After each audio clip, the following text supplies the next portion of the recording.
ஏய், அதை விட முக்கியமான வேலை நமக்கு இருக்கு. அதனாலதான் உன்னை தனியா கூட்டிட்டு வந்தோம். என்ன வேலை? அன்பண்ண காலையில இருந்து 2-3 தடவை உன்கிட்ட பேசணும்னு போன் பண்ணிக்கிட்டே இருக்கு. நான் கால் பண்ணி தரேன், நீ பேசு. ஏய் சௌந்தர்யா, என்ன பேசுறோம் தெரிஞ்சதே பேசுறியா? எனக்கு எதுவும் வேண்டாம் தானே? நான் ஒதுங்கி வந்திருக்கிறேன். ஒரு எதுக்கடி இதெல்லாம் பண்ற? என்னடி ஒதுங்கி வந்துட்ட? அன்பு வீட்டு வாசல்ல தான் பார்த்தோமே நீ என்ன பண்ணன்னு. அன்பு கிட்ட சொல்லிட்டு வர்றதுக்கு எவ்வளவு வேதனைப்பட்டன்னு எங்களுக்கு தெரியாதா? சும்மா ஏதாச்சும்.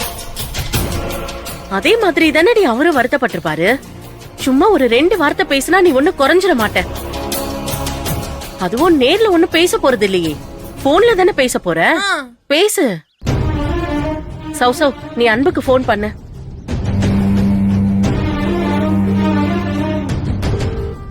சொல்லு. அண்ணே, ஆனந்த் இங்கதான் இருக்கா, குடுக்கறேன், பேசு. இந்தா பேசு. பேசு. பேசுடி.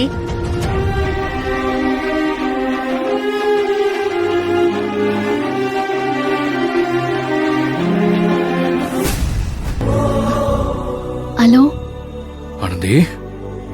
அன்பு. அப்பா, உன் குரலை கேட்டதுக்கு அப்புறம் தான் எனக்கு உயிரே வருது. ஆனந்தி, எனக்கு எப்படி சொல்றதுன்னே தெரியல. திடீர்னு நீ இங்க இல்லங்கறத என்னால ஏத்துக்கவே முடியல. அக்கா கல்யாணத்துக்கு தான் போயிருக்க, திரும்பி வரத்தான் போற. எனக்கு தெரியும். இதெல்லாம் என் மூளைக்கு புரியுது, ஆனா மனசுக்கு புரிய மாட்டேங்குது. என்ன பார்க்காம நீயும் அங்க அப்படிதான் இருப்பேன்னு எனக்கு நல்லா தெரியும். ஆனா நீ வெளியே காமிச்சுக்க மாட்ட. ஏன் ஆனந்தி, போனதுல இருந்து ஒரு போன் கூட பண்ணி பேச மாட்டேங்கிற? இங்க பாரு ஆனந்தி, நீ இல்லாத வாழ்க்கை இந்த அழகனுக்கு இல்ல. அன்பு, இனிமே நம்ம வாழ்க்கையில நம்மளோட விருப்பம் முக்கியம் இல்ல. நம்ம குடும்பத்துல இருக்கிறவங்களோட விருப்பமும் அவங்க மானம் மரியாதை கௌரவம் அவங்களோட நல்லது கெட்டதுதே முக்கியம்.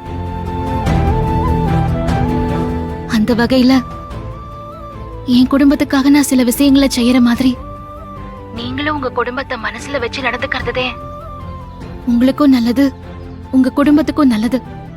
இப்ப என்னதான் சொல்ல வர ஆனந்தி? உண்மையிலேயே துளசி ரொம்ப நல்ல பொண்ணு அன்பு. ஏய், இவ என்னடி பைத்தியமா? இவ குரலை கேட்க முடியலன்னு அன்பு போன் பண்ணி பேசினா இவ துளசியை பத்தி பேசிட்டு இருக்கா. அவ பைத்தியமே தான், சரியாகாத பைத்தியம். நீங்க என்னைய நினைச்சு துளசியை ஒதுக்கிறாதீங்க. ஆனந்தி, உன் மனசுல காதல வச்சுக்கிட்டு அது இல்லன்ற மாதிரி நீ பேசுற பாத்தியா? அது உண்மை இல்லன்னு என்ன விட துளசிக்கு நல்லா தெரியும்.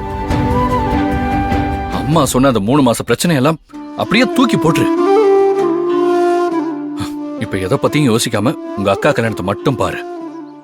நானும் சீக்கிரமா சவரக்கோட்டைக்கு வந்துருவேன். வந்து உங்க அக்கா கல்யாணத்தை நல்லபடியா முடிப்போம். அதுக்கப்புறம் உனக்கே எல்லா விஷயத்திலயும் ஒரு நல்ல தெளிவு கிடைக்கும். அதுக்கப்புறம் நம்ம யோசிச்சு முடிவுக்கு வருவோம். அது வரைக்கும் நம்ம எதை பத்தியும் பேசி குழப்பிக்க வேண்டாம். அப்பா அம்மாவை கேட்டதா சொல்லு. முடிஞ்சா அப்பப்ப போன் பண்ணி பேசு. இல்லைன்னா நான் போன் பண்றேன், எடுத்து 2 வார்த்தையாவது பேசு. உன்னை விட்டுட்டு என்னால இருக்க முடியல ஆனந்தி. சரி, நான் அப்புறமா பேசுறேன். சரி, நான் வச்சிடுறேன் அன்பு.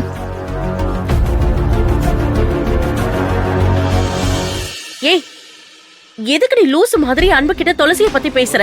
இன்னொரு தடவை துளசிய பத்தி அன்பு கிட்ட பேசுன அப்புறம் நான் சும்மாவே இருக்க மாட்டேன் சொல்லிட்டேன். நீ அப்படிலாம் ஈஸியா அன்பனை விட்டு போயிட முடியாது ஆனந்தி, அத ஃபர்ஸ்ட் புரிஞ்சுக்கோ. இந்த கல்யாணம் முடிஞ்சா எல்லாத்துக்கும் ஒரு வழி பிறக்கும்.